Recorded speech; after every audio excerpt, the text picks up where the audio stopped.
Coming up on this episode of Flirtations, we welcome Connell Barrett, a men's dating coach, author, speaker, and host of the How to Get a Girlfriend podcast, to have a conversation with us about dating as a straight guy, masculinity, and what women are looking for, but not in a mansplainy way, y'all. I promise. Basically, if you're straight, stick around as we break down the challenges, myths, and expectations that seem to define the dating game. Up for discussion is masculinity, and is it being redefined? Why do so many guys seem to aspire to be the alpha male, and is that something women even want? We're also covering practical flirting tips and strategies to overcome rejection. We'll debunk viral dating advice such as he needs to like you more than you like him, or that a little stress is the secret to a chase. Just be unavailable, right? We'll even get into whether looks and money really matter, how to bring genuine vulnerability into your interactions without coming off too mushy, and how emotionally available men and women can meet each other in real life. Yeah, so if you're ready to hear a conversation about flirting, dating, and masculinity between a straight man and a flirt coach, this episode, well, it's for you. Let's do this, flirties. Time to meet Connell. I heard you wanted to flirt. I heard you wanted to flirt. I heard you wanted to flirt. Hello, my name is Benjamin. I'm the flirt coach and a gay Libra. Everyone has an inner flirt. Hey, flirty. Live, laugh, flirt. Work the flirt. Work the flirt. Delulu is the Salulu. Expert on the flirt. Hey, flirty. There's always another flirt. Everyone has an inner flirt. Get out of your head and into the flirt. Flirties, up for discussion on the show today is dating from the perspective of a straight man. We're talking about how to overcome rejection, make a great first impression, confidence, and so much more with men's dating coach, author, and host of the How to Get a Girlfriend podcast, Connell Barrett. Connell, hello and welcome to the show. Benjamin, thank you for having me. I'm psyched to be with you. Thank you for being on the show. Okay, Connell, I've gotten to know you a little bit, listening to your podcast, absorbing your content, doing some of my flirt search. So I kind of have an idea about how you found your way into coaching. But for the flirties getting to know you for the first time today, how did this become your career? This became my career because I used to be so low in dating confidence. I was lonely, didn't know how to date, didn't know how to talk to women. And deep into my 30s, I was still lonely and dateless and really confused about how do you flirt? How do you talk to women? Do they want a skinny, nerdy ginger who likes musical theater? Women don't like that. They want some ripped alpha male, right? So I struggle with that.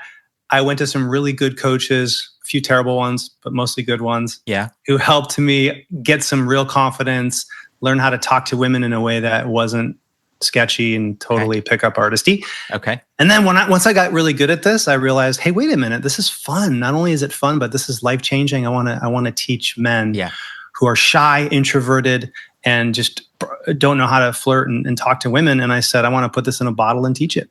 Yeah. Okay. Well, you had me at flirt. I'm all ears. Really? I'm not aware of that being something that's important to you, Benjamin. Really? Flirt is going to pique my interest each and every time. So it sounds like, because I am also more of the shy, introverted, socially anxious type as well. It's so interesting that we both found our way into this profession that requires us to really put ourselves out there and do a lot of talking. Absolutely. And I struggled with the thing that so many men, at least straight men, really want to do, which is go out, talk to a woman, approach, flirt in real life. And that was the thing I most wanted to do, but I could never do it until I had some help. I struggled with that big time. Okay. Big time. Social anxiety. Yeah. All right. We're going to come back to the struggles in just a moment, but I think I wanted to open here just getting your perspective on the state of dating. Because there's flirties listening from all over the world of all identities, genders, right? We're dating all sorts of different people, but it's really interesting that we're more or less having a lot of the same experiences. So the state of dating in 2025, what are some of the trends that you're observing? I think one of the biggest trends I'm observing is people are just so burnt out on dating apps, on platforms, on having to go grab this rectangular box from your pocket and swipe on it a certain number of times to find a date or to potentially find love.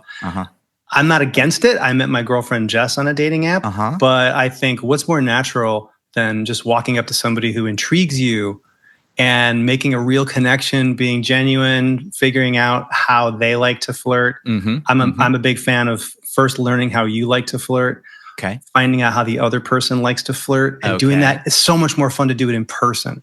So a big trend I'm seeing is just a lot of dating app fatigue.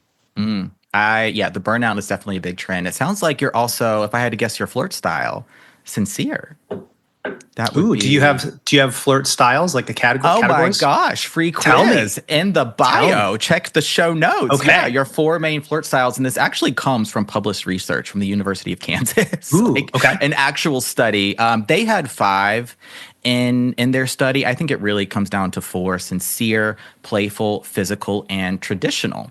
And I think you could even add, I feel like there really should be a 5th, which is sort of a little bit a blend of emotional and energetic, or emotional and energy. So yeah, I think that could be in the future expanded to include a 5th flirt style. Maybe I should embark on that.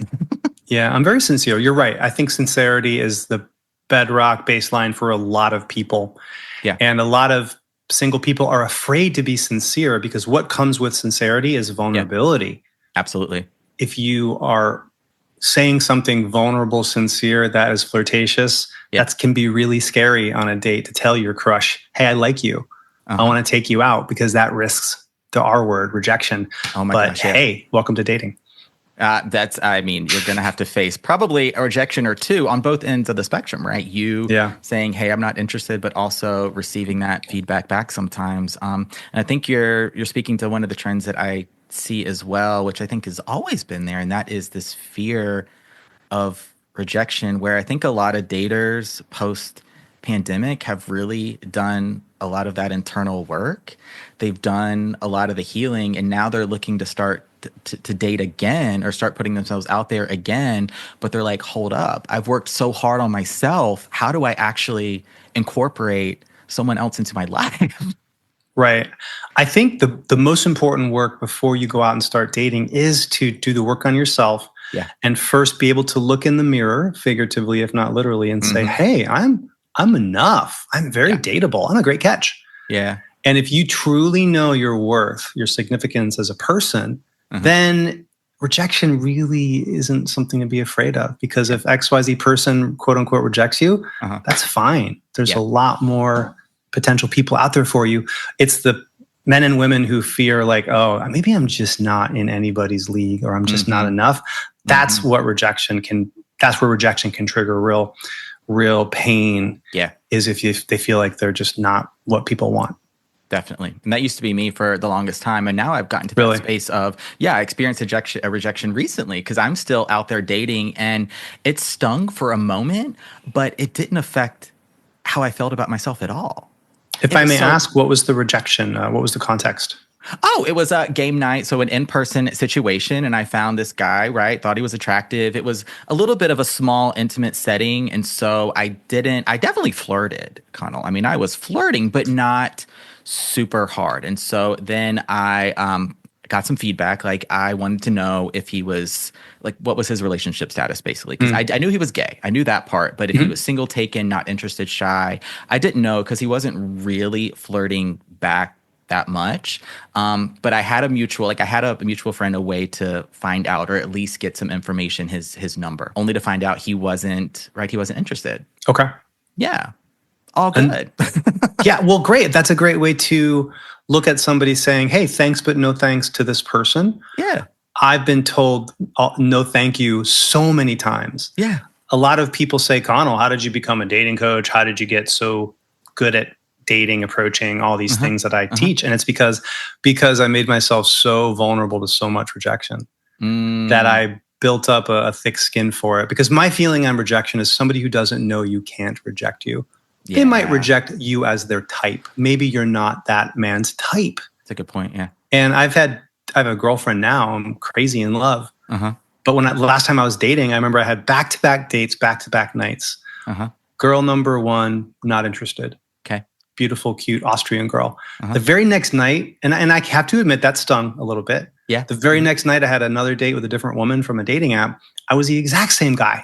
almost exactly. And this other woman was very much into me. Basically, if somebody says, hey, I'm not interested in you, I don't feel like they're saying you're not enough, which is what our brains can do. That can hurt. They're basically saying, I like the Beatles, but you're the Stones. So thanks, but no thanks. Stones fucking rock. Nothing wrong with that. It's just that they're not for everybody, right? So it's more like you're not my type, not you're not good enough.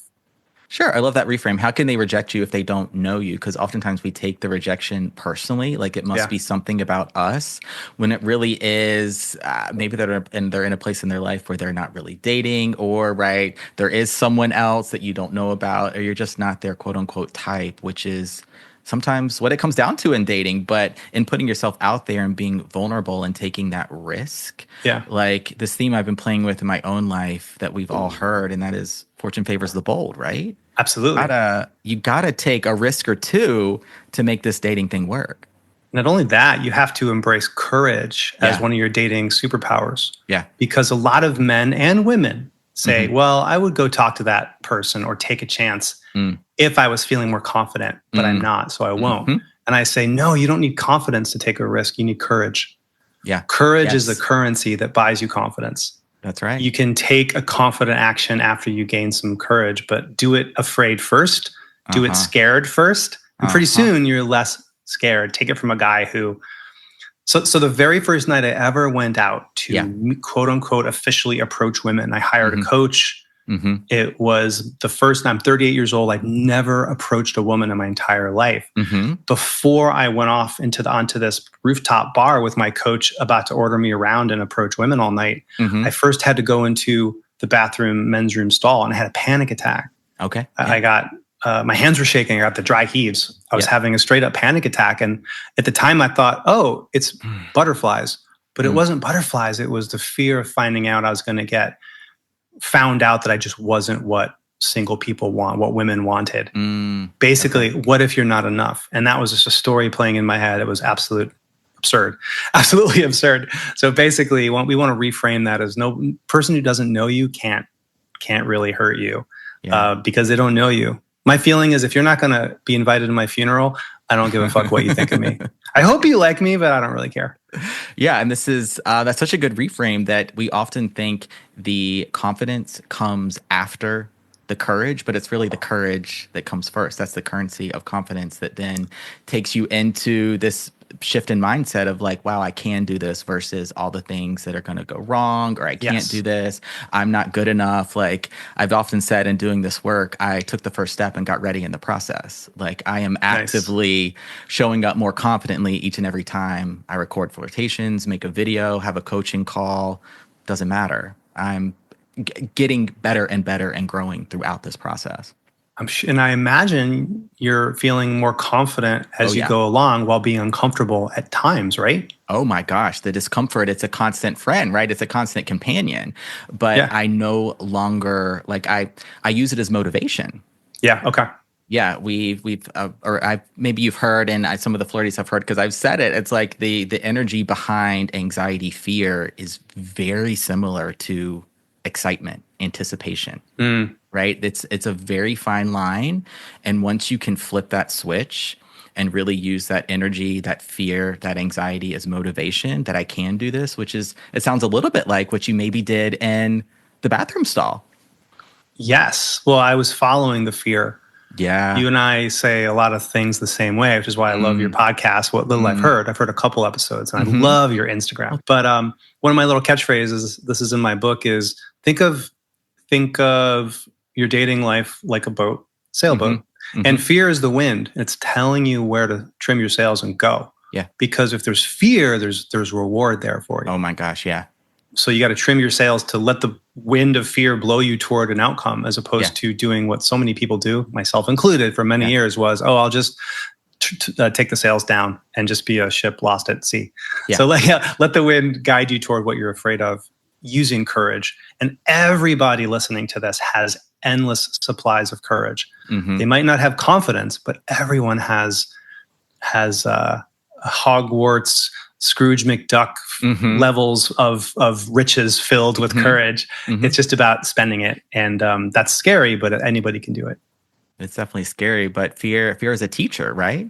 It's oftentimes, it's not the fear of, well, it could be like the fear of the unknown. And sometimes it's the fear of our own potential, a fear of what could happen if sometimes, or if something goes really well. What if you do catch the flirt? You do go on a date and all of a sudden, like it worked out. It worked out. And now you prove to yourself you can do it. Yeah.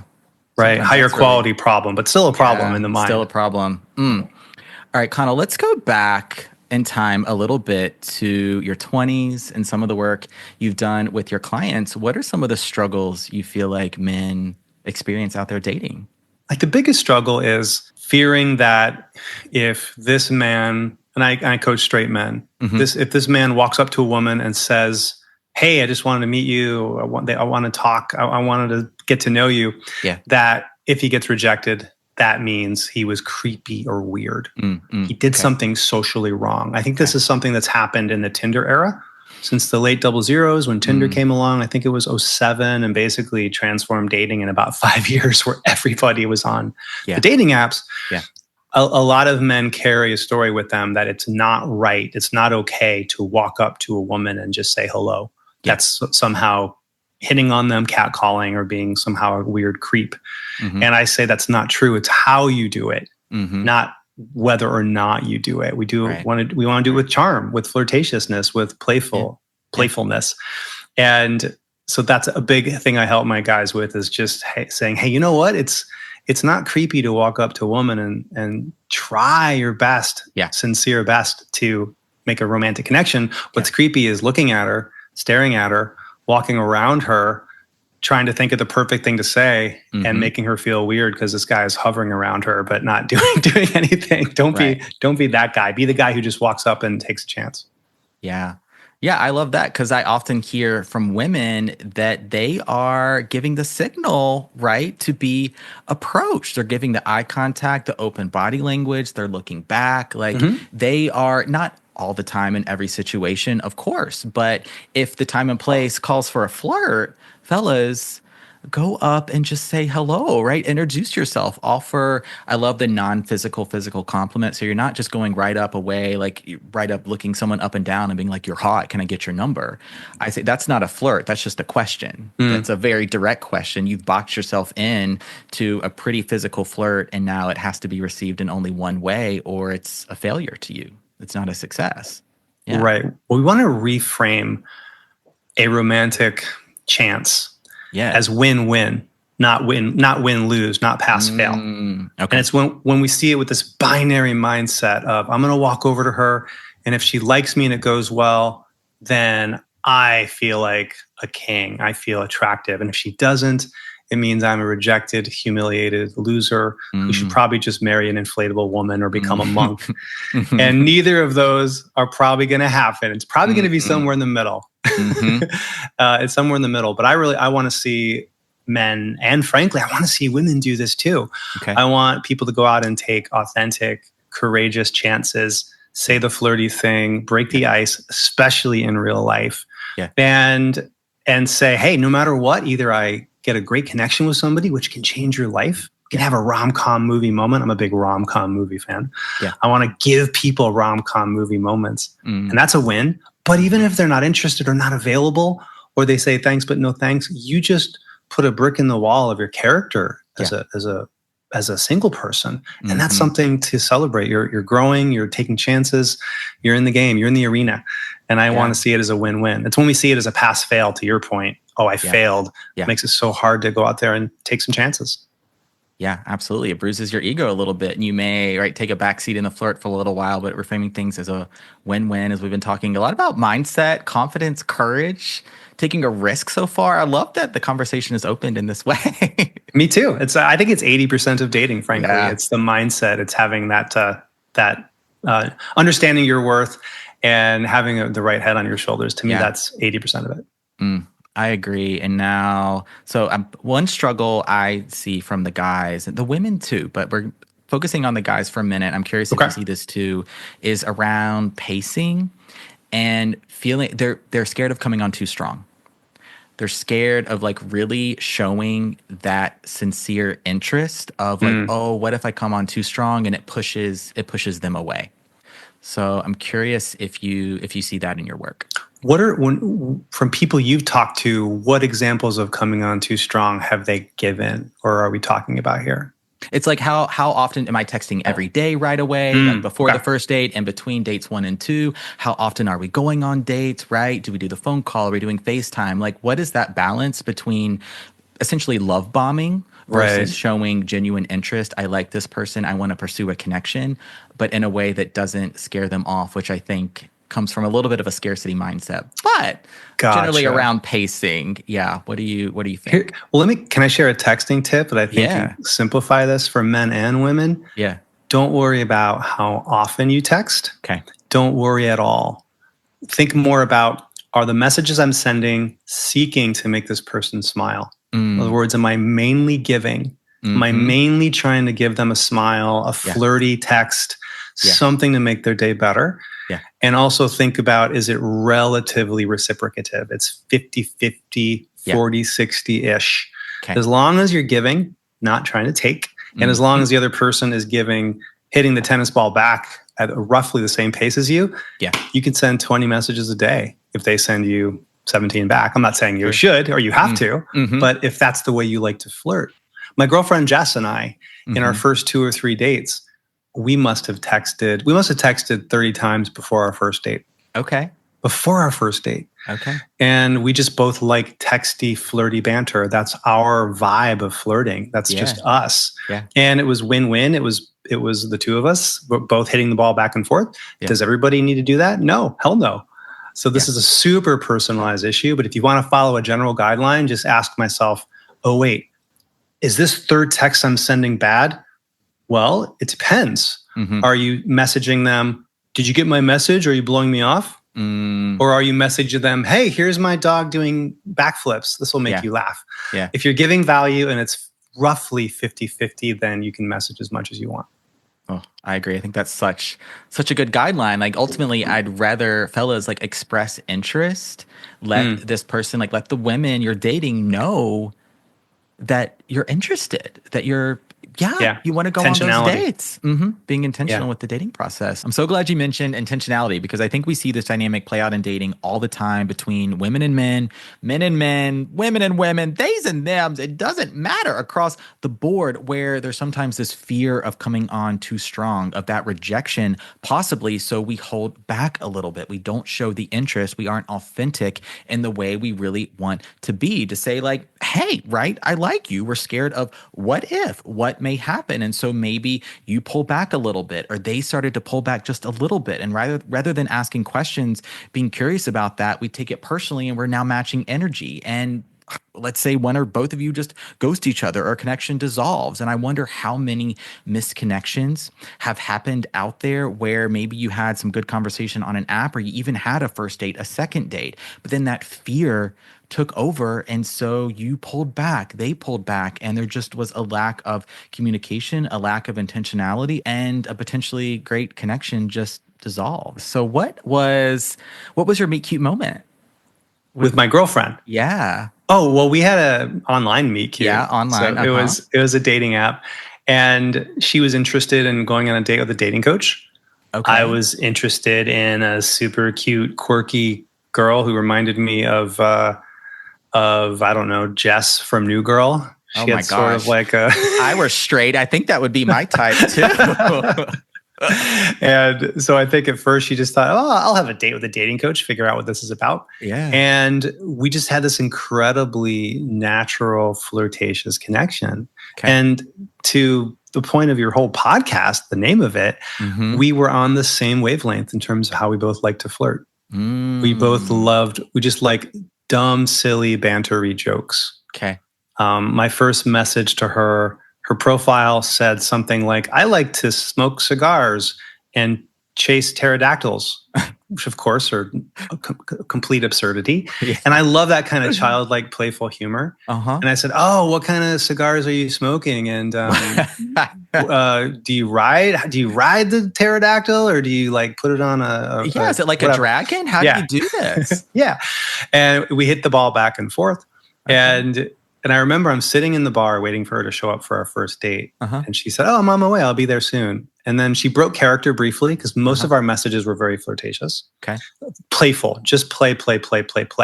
And then she broke character a little bit and said, "By the way, I'm really enjoying our banter."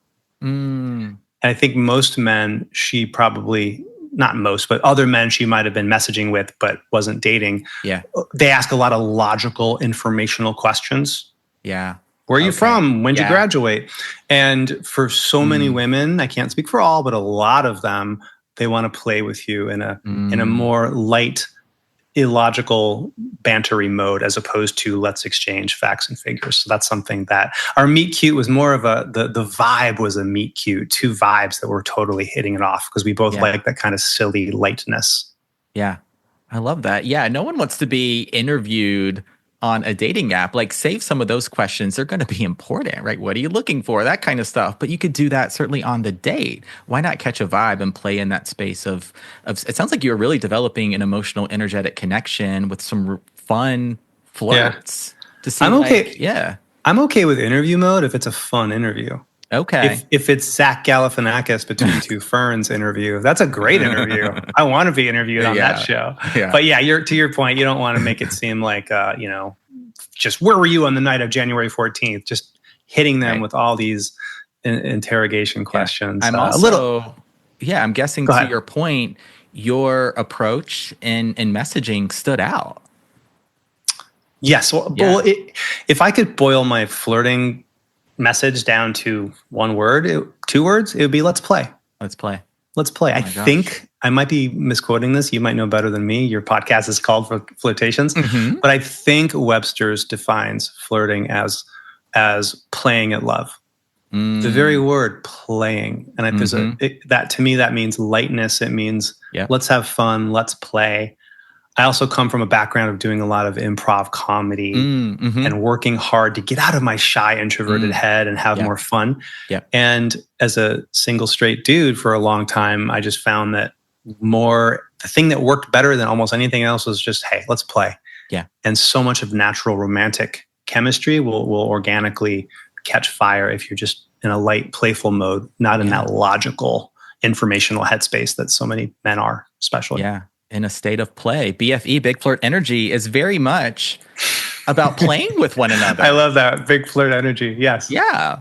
Okay, Connell, let's get into some nuances of dating, getting into some of the dynamics between the straights out there dating, because I've got a list here of dating advice that I see all over the place on social media. Great. And I recognize, like, one thing I've learned, just because something seems really popular, trendy, or viral on social media doesn't mean it's the case in the real world. Social media is really a microcosm, but I think it can still give us a lot of information. So I want to start with this question about an article you wrote for the Good Men Project about the alpha male.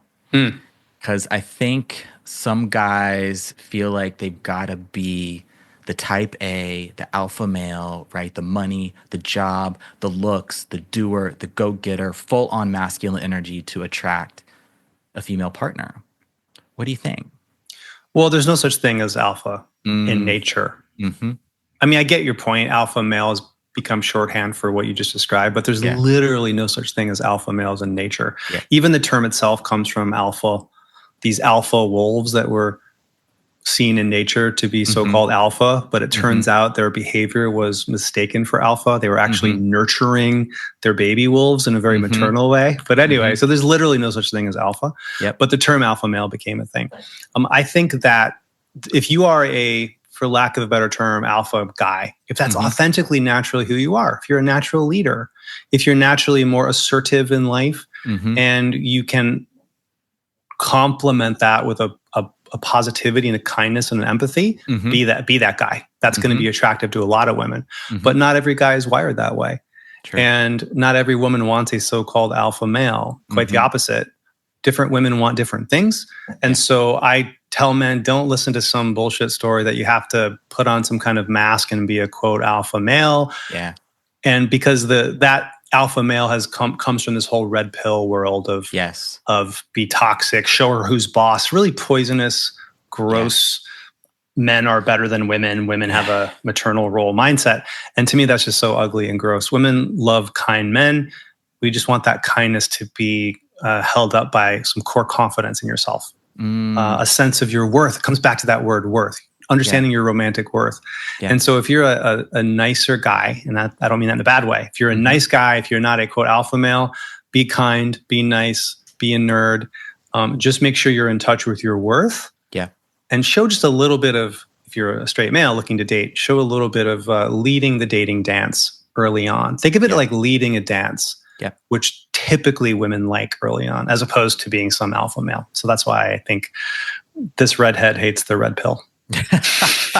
Good. That's really helpful. I can't stand it either. Give me that pill. I'm spitting it right back out. Yes. I can't take it. It makes my stomach hurt. Yeah, because there's so much red pill, misogynistic, very toxic dating advice that I think is teaching guys to be these alpha males, these like bro types.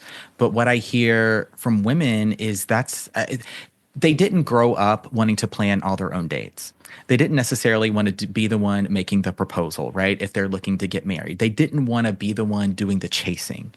But at the same time, they're not looking for someone that is just type A, assertive, dominant, that's the energy they bring into the dating process. They're looking for kindness, empathy, emotional intelligence, emotional availability, vulnerability, authenticity, all these things that you've been talking about thus far and that you talk about in your content. And guys, I think you have an advantage out there in dating, dare I say. Yes, an advantage. The advantage being there are more emotionally available women, it seems, than there are emotionally available men. So it's not exactly a 50-50 dating pool. Fellas, you got, I think, a bigger pool to choose from. And it's no longer about you got to make more money than her. She's making money. It's no longer about you have to have model good looks or be 6'2". Daters, yes, women are looking for attraction, but you don't have to be gracing the cover of GQ. The advantage is you have a bigger pool to choose from. And ultimately, as we've been talking about this whole conversation,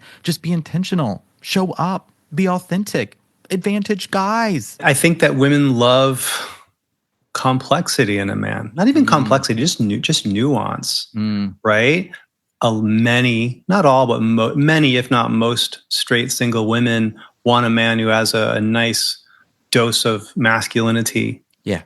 At the same time, she wants some flourishes of femininity, softness. Yeah. I love musical theater. I do jazz hands, non-ironically, in life. I have a very soft side. I'm also a guy. I like World War II stuff. I'm a dating coach. I help guys get girls. But at the same time, I'm a big sweetheart, I think. On my better days, I'm a nice guy.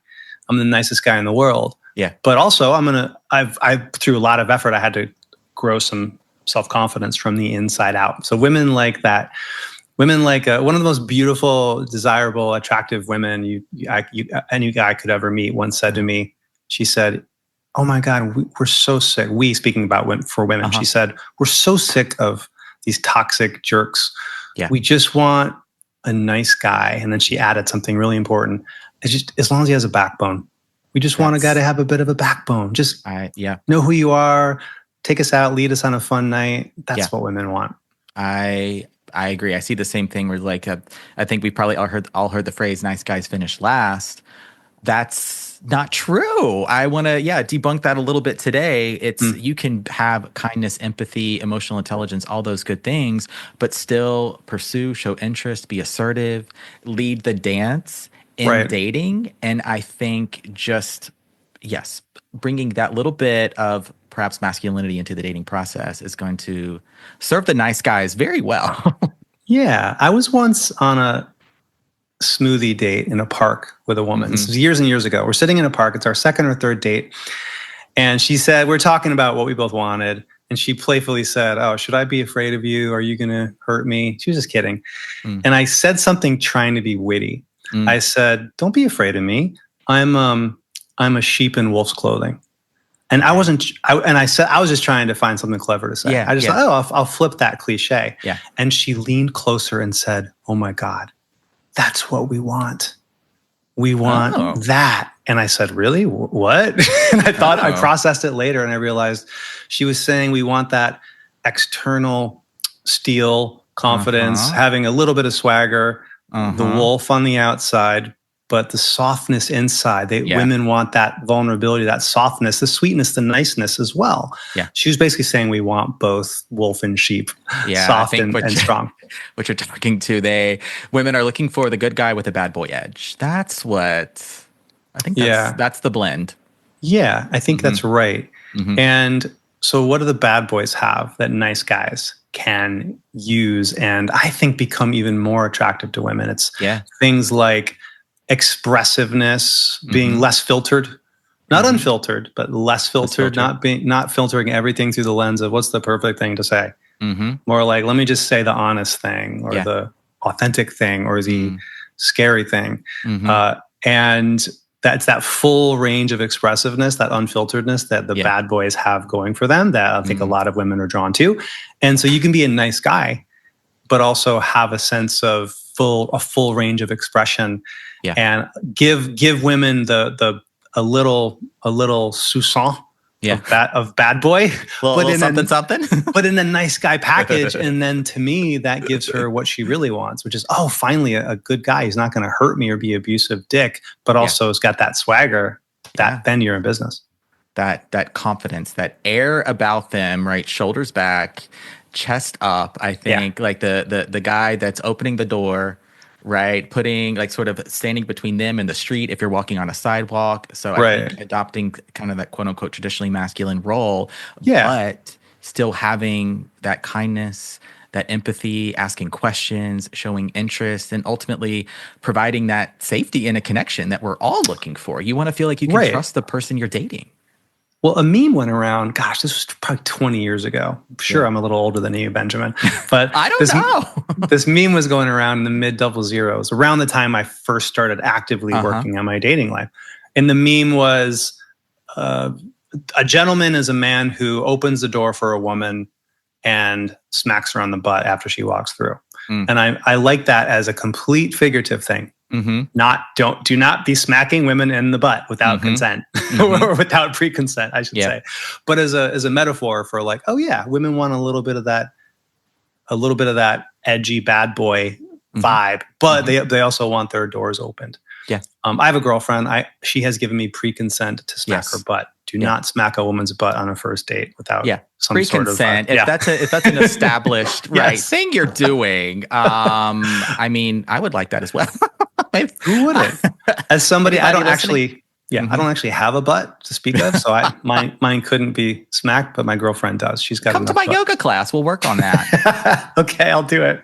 Warrior 3. I think that's what I would do for you. All right, Connell, this is going by so quickly. I want to ask you a couple questions here that I pulled right from the internet.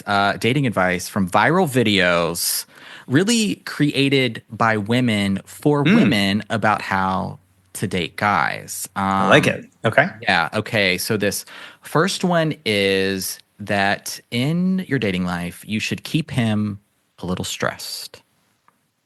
You should keep him on edge, right? You should keep him. I think it's really playing with this theme of he needs to like you more than you like him.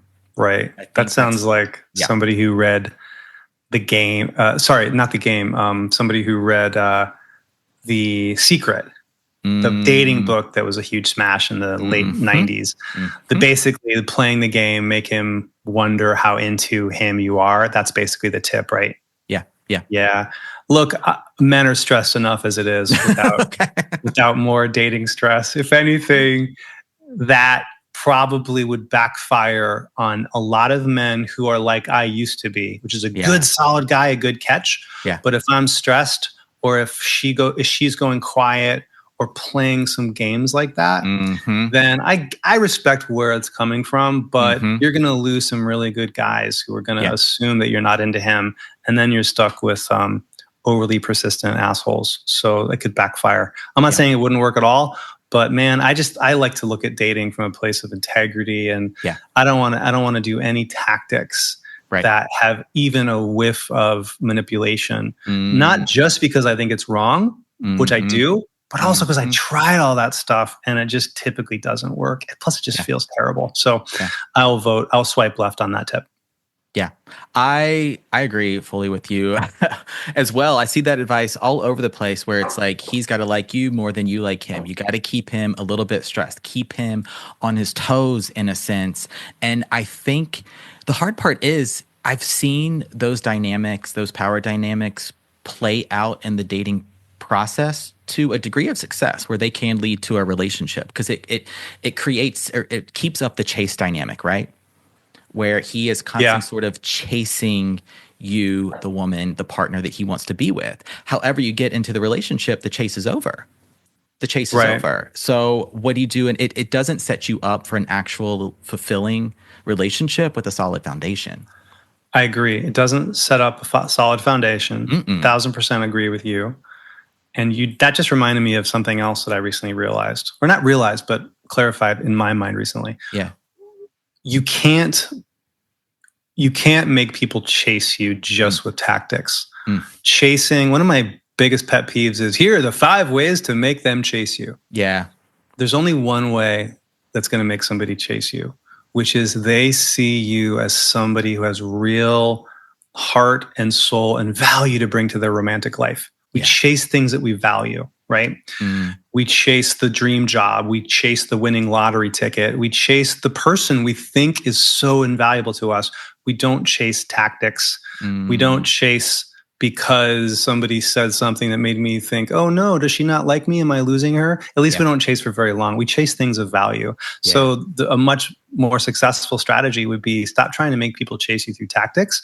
Become so fucking awesome as your best, most authentically awesome, specifically you self. And so many people are going to chase you because you're such an amazing catch. Yeah. And you can let go of all those games. Yeah. You're an attractor. You're a magnet. And the love you seek is like it's seeking you. It'll find you because you're so amazing and adorable and everything. 100% agree. All right. As we start to, oh my gosh, conclude the conversation, I have so much I want to get to. I want to. You're such a great podcast host. I'm stealing some of your moves here. I love it. I love how you got these viral things and you checked into my book. Yeah. You're great at this.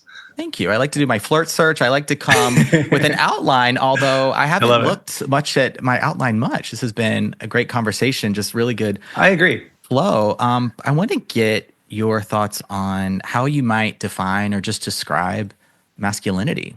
I think we're in this state, talking about the state of dating in 2025, where our concepts, our ideas of masculinity are maybe shifting and changing a little bit. I want to hear what you think. Masculinity, just defined through the lens of dating, I would define it as equal parts heart and leadership and collaboration with the other person and authenticity and kindness. Essentially, I think it's generally, as the real life Hitch, as the guy who coaches men, generally women like a guy who's leading the dating dance. So I do like the idea of leading that, being a planner, being a man with a plan. It doesn't have to, I don't mean lead every detail, every part of a date, but not some control freak, but leading the dating dance in a 50-50 I'll lead if you follow, we're both dancing, doing it with a lot of heart and empathy and kindness and authenticity. And don't forget, clear, genuine flirting. To me, that's masculinity in the dating world. Because if you don't flirt, you're not dating. It's just friends. Yeah, you don't want to just have dry conversations. Just, hello, how are you, right? How was your day, right? What did you have for dinner? No. Yeah. Well, I'm so glad. I mean, I just love that your podcast is about what it's about, because earlier you asked, well, what's a big thing? What's a big trend you see people dealing with, struggling with? And another one that I forgot to mention earlier is just feeling like either I don't know how to flirt or I'm afraid to flirt. I don't want to get in trouble. I don't want to say or do the wrong thing or come off as too forward. And so masculinity as a single man, if we're talking about men here, masculinity has to include being willing to lead the flirting dance as well and put your flirtatiousness out there in a way that is you. Yeah, I say the flirt is all about connection. It starts there first and foremost. Build that connection, playing into your flirt style, right? Once that flirt is being received, and you can really build and grow the flirt from there. start dating, and then carry the flirt all the way through potentially a relationship. I mean, it's not just a way of connecting; it's a style of conversation, right? It's a style. Right. It's a form of self-expression. Yeah, it Right. really serves you, I think, in all areas of your life. Right. And so many people either don't know how to flirt Mm-hmm. or they don't know that they have permission to. Yeah. Especially single men or straight men anyway. That's why we're here. That's what we're doing. All right, I got one more question before we wrap up, and that is, let's hitch. Let's see if we can set up some daters, because I hear from the lady flirties, I'm looking for my emotionally available single man. I hear from the guy flirties, I'm looking for a partner, right? An emotionally available single woman. Where are they hanging out? How can we bring them together? Everybody is out in the world living their lives. Yes. I'm a big fan. If you want to meet somebody, then again, there's nothing wrong with the dating apps. I met the love of my life on a dating app, so I'm pro dating apps. But I say, let's start with the real world. And here's an underrated way to meet somebody: is you decide to engage in a new passion project. Okay. Pick something that you've been wanting to do or you think would be really fun, and choose something that will have other people involved, possibly people you might date, but who knows whether you will or won't. Acting class, improv class, a cooking class, bowling league on Wednesday nights, some sort of, I once took a Vespa tour across Chianti, Italy when I was single, because I wanted to have an adventure and I wanted to potentially meet some cute Italian women. Yeah. But really, I just wanted to have an adventure. So I think it's a longer play, but in terms of meeting somebody wonderful, if you are in the same part of the same tribe or in the same classroom or at the same weekly group tennis league, guess what? You're both going to be doing something you both love, which gives you built-in topics, vehicles for helping you flirt more easily. And no matter what happens, even if you don't meet somebody to date, you're going to be growing as a person and enriching your life and picking up a new hobby. And that just makes you more attractive and more dateable to the people that you do meet on dates going forward. Yeah. Yeah. I love that. It's this idea of not waiting to live your life until you're in a relationship, or not waiting to do the thing, see the movie, go to the restaurant when you are dating. You have someone to do these things with. Live your life now. And I understand the frustration because I'm single myself and I'm like, oh my God, where's my person? Me and who and when? But what I'm not going to do is stand like on the sidelines and wait to create this full life because I'm waiting for someone to do it with. Let me create this life that I love now. Yes. And just work on the self-love piece, my other relationships, my other connections. And honestly, how lucky is my future husband going to be? He's going to be incredibly lucky. I know. And as you live your full, rich life that's only going to be getting better every day, I assume and hope, Benjamin, then that just makes you even more attractive to your future husband once you meet him, because he's going to be saying, wow, I can, what a great podcast, job, life Benjamin has. And that's just going to make you an even better catch than as opposed to starting your life once you find that person. Absolutely. Yeah. Act as if. Have a great life already. And that's just going to make you more attractive to somebody who's going to want to be your +1 for life. Oh my God. Act as if. Reminded me of Clueless, one of my favorite movies of all time. I love that movie. So I do rom-com. Yeah. My girlfriend and I talk about rom-com movies on my podcast. We break down the dating advice from the movie, and we're doing Clueless soon. So that's on the list. I will be 1000% tuning into that episode. You got to come on. What's your favorite? Do you have a favorite rom-com? My favorite, well, I do. Okay, I love Clueless. Legally Blonde, right? So I would say that's in the rom-com territory. Yep. Also, and this is sort of a stretch maybe for rom-com, but Romeo and Michelle's high school reunion. Is there love in that, romance? There is. There's a guy that appears towards the end of the movie that there's, a little bit of a love connection there. So it's kind of a girl rom-com. I mean, it's kind of like girlfriend rom-com too. Yeah. I'm to think of it, but I'm down with it. Yeah, I absolutely love that movie. I mean, 10 Things I Hate About You. Yeah, we're doing that one on Friday. We're recording that on Friday. My girlfriend Jess, that's her favorite rom-com. I've got some homework to do listening to the How to Get a Girlfriend podcast. Connell, this has been amazing. Thank you so much for coming on Flirtations today, I want to send the Flirties your way to check out your socials, your content, the podcast. You're also an author. Where can they find you and learn more about you? Yeah, I would say keep it simple. You can go to datingtransformation.com. That's my website. There you can learn about my book. You can check out my podcast, How to Get a Girlfriend, lots of tips. I would say how to get a girlfriend, or just go to datingtransformation.com.